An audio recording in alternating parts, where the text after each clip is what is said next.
So my name is Ian Lustick. I'm a Jew from a shtetl in northern New York called Watertown. In high school, I was a member of the modern Orthodox youth movement, the National Conference of Synagogue Youth. I was actually a chapter president. We used to sing and dance to scores of nigunim, that is, Hasidic-type melodies, for hours on end. The song I loved the best was one that we couldn't dance to. You didn't dance to it. It's called Ani Ma'amin, I believe. Almost all Jewish Israelis and most Jews know the words, the powerful melody, and the deep emotion of its message. It translates like this: I believe with a complete faith in the coming of the Messiah. And although he may tarry, yet I will wait for him. I will wait for him all the days of my life. The deep meaning of the song is that whether or not the Messiah comes, and whether or not there really is a Messiah waiting to come, the yearning for what his arrival would mean and the injunction never to lose hope for mankind are values in and of themselves that help make life worth living. Much of the intelligent and passionate criticism I've received in response to my New York Times op-ed piece, Two-State Illusion, is the critic's own version of Ani Ma'amin. It is an anxious yet defiant song of resistance against despair by professing against all odds complete faith in the coming of the two-state solution. The reality is that God will not announce that the Messiah is not coming, nor, regarding a negotiated two-state solution, will he announce when the point of no return, making that impossible, has actually been passed. But there is a great difference between the two. There's really not much to lose by declaring Moshiach ben David, the Messiah, son of David, will come even if he will not. But there is a tremendous amount to lose by continuing to advocate two-state plans that cannot be implemented when the evil designs of others can exploit that error. The most important message in my article was not that two states are absolutely impossible. Indeed, I did not say that and do not believe it. Rather, my argument is that paths to political decisions in Israel and the United States that could result in that outcome via negotiations are so implausible that the negotiations themselves end up protecting and deepening oppressive conditions. In addition, by diverting energies from the difficult search for alternatives, however painful they may be, fixation on the tantalizing mirage of the two-state solution's imminent arrival increases the likelihood that when transformative change comes, and it will come, that change will be catastrophic. Let me be clear. I am not claiming, and I did not claim, that I have discovered a realistic path forward to satisfying the legitimate rights of Jews and Arabs in Palestine, the land of Israel. Such a path may exist, but it may not. For several decades, I believed, and I think correctly, that internationally brokered direct negotiations between Israelis and Palestinians had a good chance of achieving a real two-state solution that would both naturalize Israel's presence in the region and provide Jews and Palestinians with limited but democratic and satisfactory outlets for their collective aspirations. Problems there would have been, but those problems would have been much preferable to those associated with any other course of action. To be sure, neither its benefits nor its implementation were ever sure things. To have pulled off the two-state solution while it was available would have been in some ways more amazing than the establishment of the State of Israel itself. It would have made Israel the only European fragment society to have successfully institutionalized its presence in a non-European region without effectively eliminating the Aboriginal population. The odds were always against the two-state solution's success, whether because of the crippling hold that a blinkered Israel lobby has on American foreign policy in the region, the Islamicization of politics in the Arab world, or a cultural transformation of the Israeli political landscape driven by decades of siege, Holocaust mania, and triumphalism. The argument I'm making is not that I have a better plan for a nice future than two-state true believers possess. It is that if catastrophic scales of destruction can be avoided, ways to do so will not be found by those blinded by faith in an appealingly familiar but no longer effectively available path. Why? Because as long as Israelis and Palestinians do not feel immediately and concretely that their very existence is threatened by the absence of a way to live together, they will not question the assumptions that need to be questioned. What are those assumptions that need to be questioned? For Israelis, is statist Zionism the only framework for satisfying Jewish national and cultural ambitions? Can the fundamental inconsistency between Jewish stateness and principles of citizen equality be the actual basis for stable relations between equal and powerfully mobilized Jewish and non-Jewish communities? Can those who live in a villa survive in a jungle unless the jungle is transformed into villas or the villa becomes a part of the jungle? Can the Jews of Israel ever expect to win an endless competition in brutality with the other peoples of the Middle East? For Palestinians, can Palestinians as a people survive an all-out struggle between a Muslim Middle East and a Jewish state capable of using weapons of mass destruction?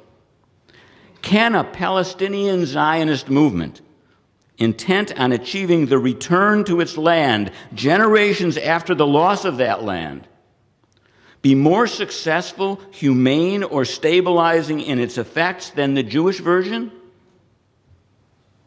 Can the category of Palestinian embrace Jews in a way that the category of Zionist was unable to embrace Palestinians? In my essay, I suggest a variety of things that could happen in a radically changed Middle East. I do not offer those ideas as forecasts, but as examples of possibilities that may help two-staters understand the category of theoretically possible but highly implausible, a category which now also includes the negotiated route to a two-state solution. I agree that despite the fact that ultra-Orthodox Jews and Muslims do ally with one another in the Israeli parliament to support segregated schools and strict dietary rules in public facilities, it is a stretch to think of those two groups allying themselves more broadly. Certainly it is difficult to imagine the circumstances that would lead most Mizrahi Jews in Israel to identify also as Arab. On the other hand, if Germans and Jews could be close allies within 2 generations following the Holocaust, and if my own side of the Jewish world has no problem referring to itself as Ashkenazi, i.e. German, then why think a changing mix of challenges and opportunities cannot lead Jews from Arab countries to acknowledge their heritage in parallel fashion? Politics, as I noted, makes strange bedfellows, but only when circumstances demand it. That's what rough politics does. Rough politics is not something that moves according to a plan, but rough politics is how history produces most of the outcomes to protracted struggles. Those outcomes are seldom the solutions that anyone planned for or sought systematically to bring about. Right now, for example, there is no one-state solution. But there is a one-state outcome. Between the Jordan River and the Mediterranean Sea, there is one and only one real state, Israel. It has shown repeatedly that it can and will send its military forces into any corner of that territory whenever it deems necessary. The Palestinian Authority's nominal administration over some domains and Hamas's position in Gaza notwithstanding, virtually nothing goes into or out of this entire area that the State of Israel does not authorize. The question then is not whether there can be one state in the country. The answer to that question is obvious. There is. The question is, what is that state like, and can it be changed? Are there outcomes available that are more compatible with principles of democratic and human rights for all the country's inhabitants and those with rights to live there? Here's where I agree with the argument that, absent successful negotiations, and no one has produced a scintilla of evidence that these negotiations currently underway will succeed where so many others have failed, absent successful negotiations, Lebanonization or apartheid are the two most likely medium-term outcomes. On the other hand, as we can see from the South African case, and to an extent in Lebanon, neither anarchy nor oppression are durable over the long run. What I have tried to do is draw attention to how the dead plan walking, known as the two-state solution, facilitates the integration of masses of disenfranchised Palestinians into the control system of the Israeli state, blunting pressures that otherwise would be brought to bear on the protagonists and discouraging new forms of mobilization and cultural change. In this way, with its prospects reduced from the plausible to the theoretically possible, a negotiated two-state solution and the discourse surrounding it remain key factors in the political equation. Indeed, the fundamental reason for Prime Minister Netanyahu's embrace of the slogan, drained of all real meaning, of course, is that the tantalizing image of its availability sucks all oxygen out of the political atmosphere. To be sure, the large-scale pressures, mobilizations, and psychological shifts necessary to make progress possible cannot be predicted in detail.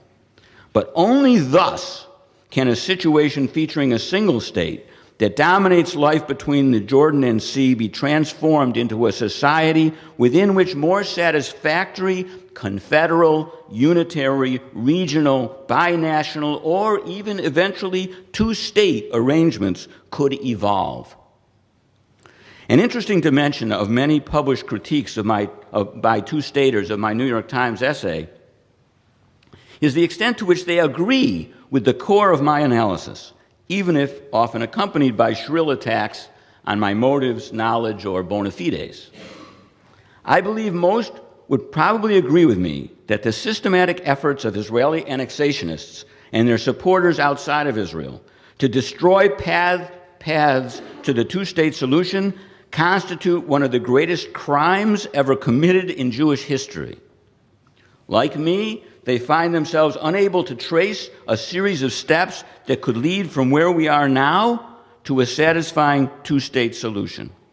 Like me, they decry the fetishization of negotiations and Washington's chronic failure to act decisively.